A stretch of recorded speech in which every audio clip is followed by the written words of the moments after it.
I feel like I have a very unique perspective on this rise of authentic content because long before I ever heard of YouTube at all in the first place, like I think possibly before we even got dial up internet, I so badly wanted a camera. And I wanted a camera because all of my free time as a child that was not spent on video games or hanging out with friends was spent doing what I find to be the most natural, authentic, automatic sort of thing. Like what I myself at my truest core would do if I had no other promptings whatsoever, and that is to essentially be a philosopher. And I know if you study philosophy formally, it can get very overly complicated very quickly, but essentially at its core, I believe that philosophy is nothing more than curiosity. The basic fundamental questions about existence that everyone asks, like what is consciousness? Why is there something rather than nothing? Is there a God? Is there objective morality? Like, what is the purpose and point and meaning of all of this? Like, what are we doing here?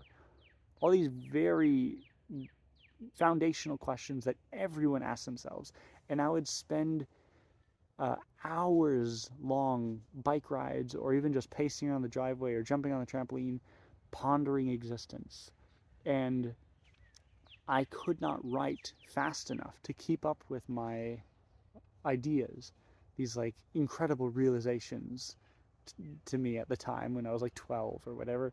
That, of course, now I'm like, oh, that's very standard philosophy that has been thought of a trillion times. But even still, I so badly wanted a camera so I could just ramble off the top of my head whatever the heck is going on in my head. And then I never ended up getting, well, I did kind of eventually get that camera, but then I wasn't using it for that. I was like trying to copy Dude Perfect videos and like make gaming videos and, every other thing under the sun. And it's fascinating now to see now that AI is really becoming a thing these last few years. Um, that YouTube, like for the last 10, 15 years, there's been so many rules about YouTube. Like if you want to be a YouTuber, you got to play the game and you got to like try to not get demonetized and follow their rules about being family friendly or whatever and not swearing and not addressing controversial topics or taboos or and now it's interesting seeing how everyone is rebelling against not just AI, but kind of overly produced things in general, and they're really craving just hanging out with a friend, human connection. And that the way that I wanted to do YouTube in the first place, before I even discovered, or like when I first discovered YouTube and before discovering it, is now kind of a valid content strategy to literally just sit down and just talk, ramble off the top of your head. There's several specific examples I would like to bring up, but it's just fascinating to see dozens, hundreds of tiny channels just like mine that are getting 8 views, 20 views, maybe 300 per video. And it's been really, really fun, really, really fun to see that, and really encouraging to see that. Um, and to try to see like where do I sit among them, and how do I make things that are worth watching? What do I want to make? Um, it's like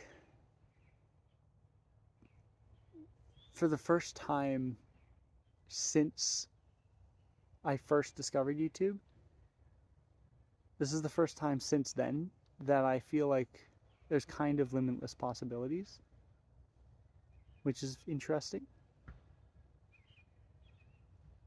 Like I always felt like for the last 10, 15 years that I can't just make whatever I want. That I gotta make what works. You gotta pander to the algorithm. You gotta like really work on your titles and thumbnails. And like, yes, absolutely, all of those things are valid, and pacing is important, and the hook at the start of the video is important, and all these sorts of things. But it's the first time that I feel like not just me, but the YouTube community as a whole and internet culture is shifting back towards like, we're just gonna do whatever the hell we want. And if you truly enjoy something thoroughly enough, there are going to be other people out there that enjoy that too, and are going to want to watch you do that thing. That's what YouTube was all about at the beginning. But there was a few notable examples of these authentic channels that I wanted to reflect on. For example, I see essentially like 3 different categories. I see really, really smart people on one side that are talking about philosophy and psychology, like deep psychology, and very complex, very nuanced topics. Really fun stuff to listen to. And then I see lots of guys that are just kind of right in the middle of like just normal people. Nothing too exceptional. Actually quite boring, quite like, why are they even posting this garbage? Like, no one's gonna watch it, but still fascinating to see. And then on the other extreme, there's, and I mean this in the nicest way possible, but people that like, there's clearly something wrong with them. And yet they're posting. And it's actually really, I'm trying to think of the word. It's a good thing. It's like, it's encouraging, it's inspiring. That's a great word, probably overused, but it's fascinating to see people that like, I don't know if they, I don't think, like this one in particular I'm thinking of.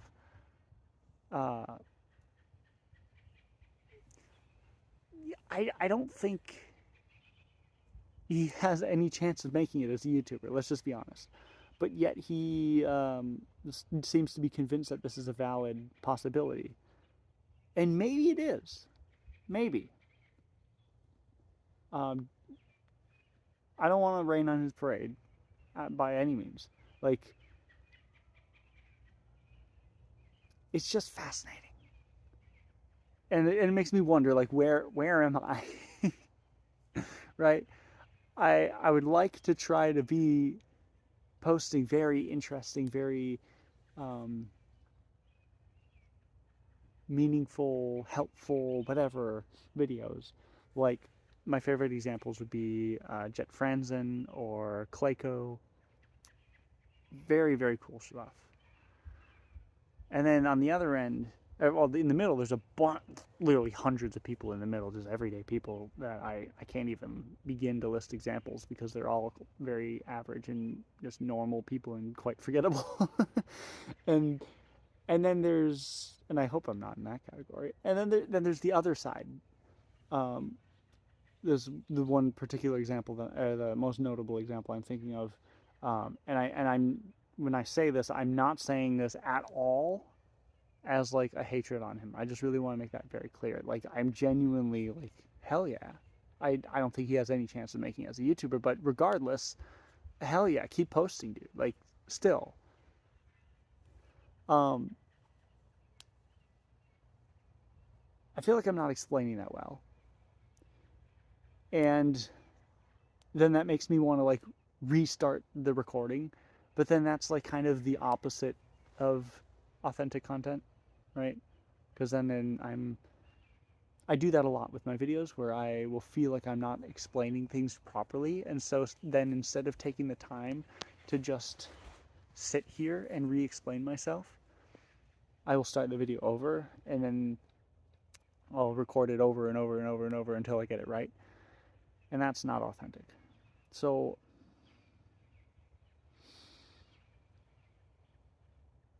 Anyways, Kurt Yowell on his own adventures.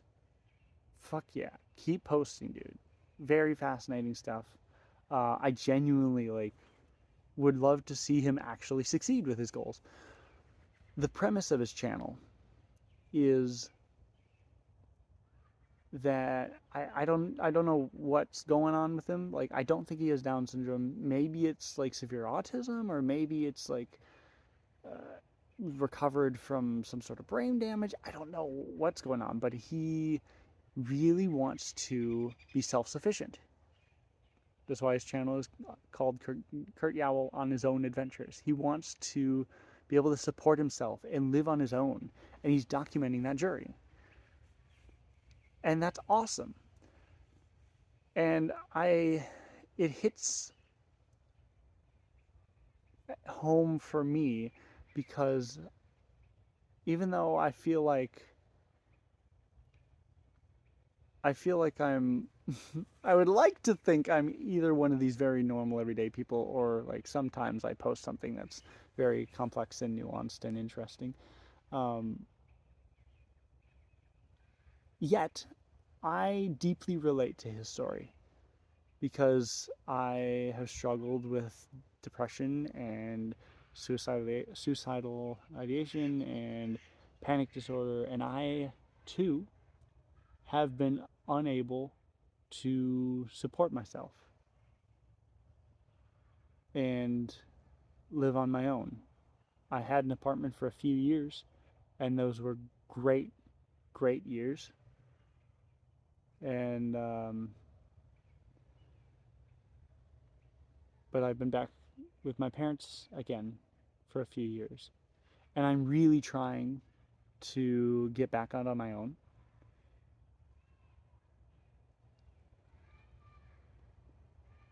And this channel also is essentially me attempting to document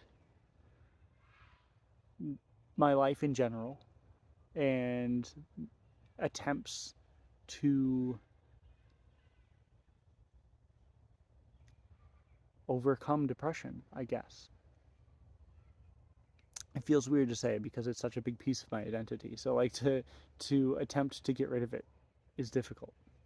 Um, I I feel like I've won the war against anxiety. Like, anxiety doesn't control me anymore. It did for a couple of years, but it was never my biggest thing. But depression, I have not won that any battle. Well, I win an occasional battle at best. So I, and I also notice that like when my mind is functioning well, I'm able to be very well spoken and coherent and explain things with nuance, a very complex topics. And then when I'm like, I hate to say it, but for lack of a better term, like having an episode of depression, I hate that terminology. It doesn't feel right. But for lack of a better term, when that's happening, I notice that my speech patterns have a bit of a resemblance to not just Kurt Yowell, but many channels like his, of people that you can tell like something's just not quite right, but yet they're still posting videos, and I fully support that. I fully respect it. It's just really a fascinating time to be existing.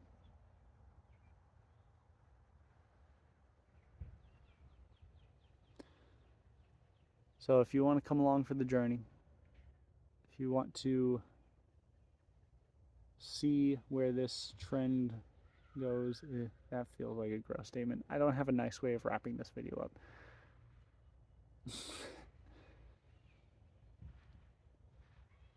Because it's a hard balance of like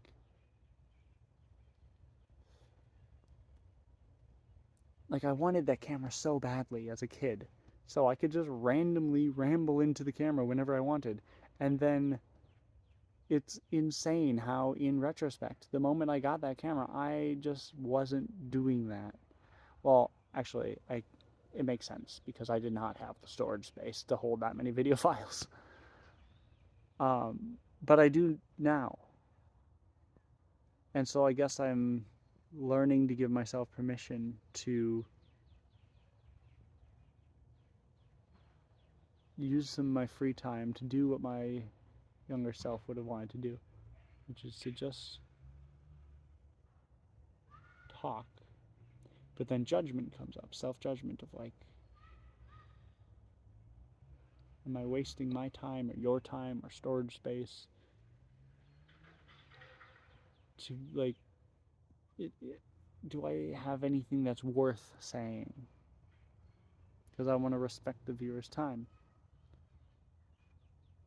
Having been a social media addict, and I don't use that word lightly, have wasted years of my life just watching other people's content. And so, as a content creator, I believe it is a very important responsibility to respect the viewer's time, to just not make random garbage. But then, of course, it's also the viewer's responsibility to choose how they're spending their time. But it also, like, I don't want to say partially isn't, because it absolutely is the viewer's responsibility, but it's more complicated than that, because these platforms, like, are literally engineered to be as addictive as possible. Mindfulness is important. That I can say confidently. There's not many things I can say confidently about this world, but that I can say confidently. If you want any chance at, how do I say it?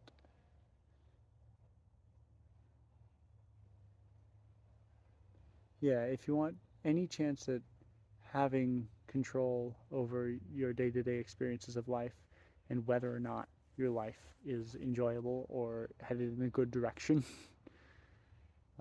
mindfulness is extremely important. So I recommend that you, at all times, honestly, just remain mindful of what you're doing. Is this really how you want to be spending your time? Or would you rather be outside in a little flower patch looking at those clouds? Uh-oh, come on. Yeah, pretty clouds. Get some fresh air, get back to reality. Like, just for a moment, touch grass, fall water. Everyone knows that. But, like, seriously, where is it? There it is. That's where it was. Mindfulness is one of the things that helped me with my social media addiction more than anything else. And I hate saying that because, like, everyone knows, but yet to actually really do it, and then you discover it actually makes a bigger difference. It's a weird day and age in which lack of, like, for all of human history, pretty much, lack of information was our biggest problem. And now we have all the information we could possibly want, and instead it made us dumber, which shows that lack of information was the bottleneck before, but is not the ultimate bottleneck. There are other things that need to be addressed. Many other things. So be mindful of how you're spending your time and go address the things that actually make a tangible difference in your day-to-day life. Question everything.